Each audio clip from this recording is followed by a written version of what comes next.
I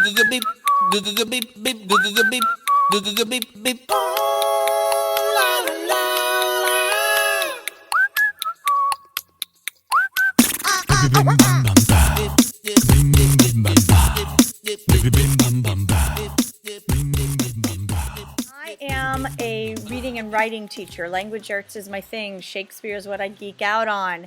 And yet here I am exiting my wheelhouse and about to launch a language arts class that leverages 3D printing as a means to hopefully inspire deeper reading and deeper writing.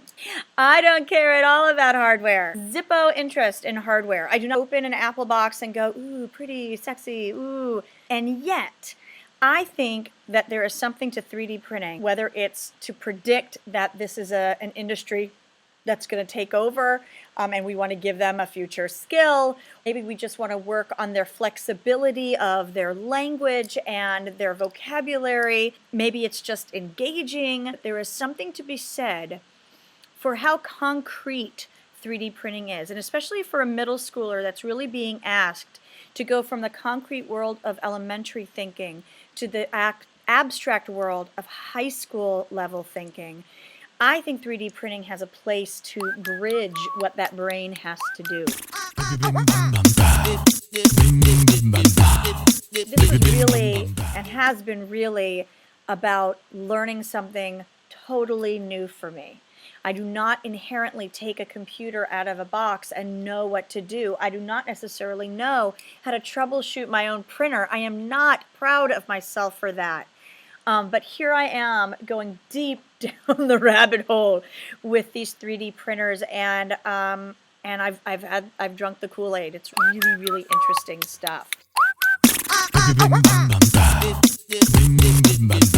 Now, here's the other component to this class that I'm starting to create. It is primarily for long-term English language learners. These long-term English language learners, as many of you know, have been in this country for 6 to 7 years at least. And it's by middle school where we really start to notice those that have been here a long time and aren't advancing beyond a certain stage. Verbally, they can have a conversation, but other than that, they tend to slip under the radar in terms of their lack of achievement. They could have been born in this country. And so we're trying to target those kids, the kids that typically tend to get very, very disengaged with school. I've read reports recently that say at least 25% of them end up dropping out of high school. I think that's probably even a conservative number. And we want to try to get these kids back and engaged somehow and learning skills that might take them beyond school as well. So that's kind of the purpose of this class, is how do we reach these English language learners, the long-term kids that haven't made that leap yet.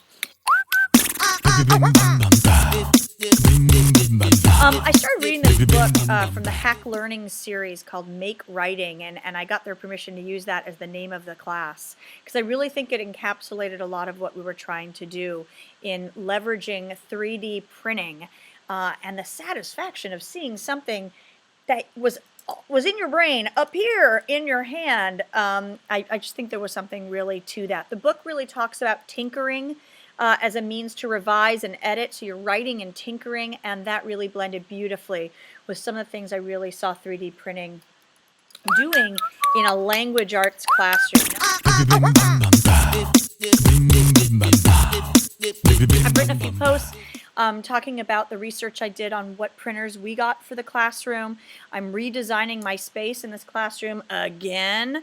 This time I'm really thinking hard on how to make a maker space with a reading and writing emphasis, or a language arts class with a making emphasis.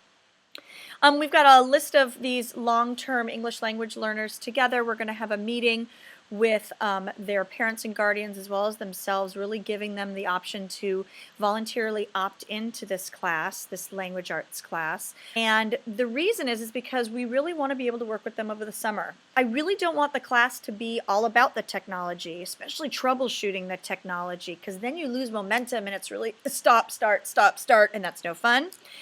So I really wanted the summer to be spent doing a lot of that the real technology learning stuff and the manuals and the how-tos, and we could get that under our belt.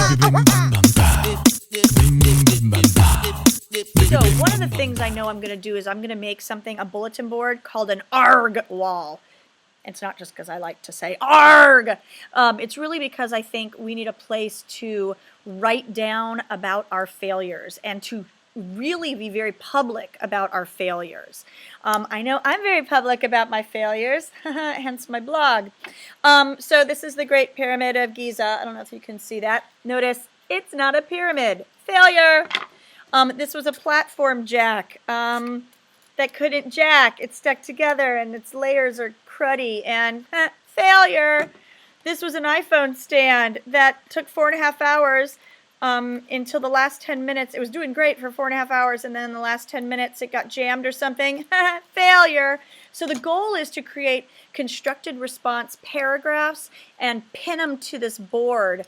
And the paragraphs would have a main topic sentence, expand on what went wrong, embed a picture as evidence, do some commentary that describes the evidence in a bit more detail, and then give a conclusion sentence that talks about next steps. What variables are you going to change to hopefully avoid the failure again? Because the failure is not a big deal if you're learning from your mistakes.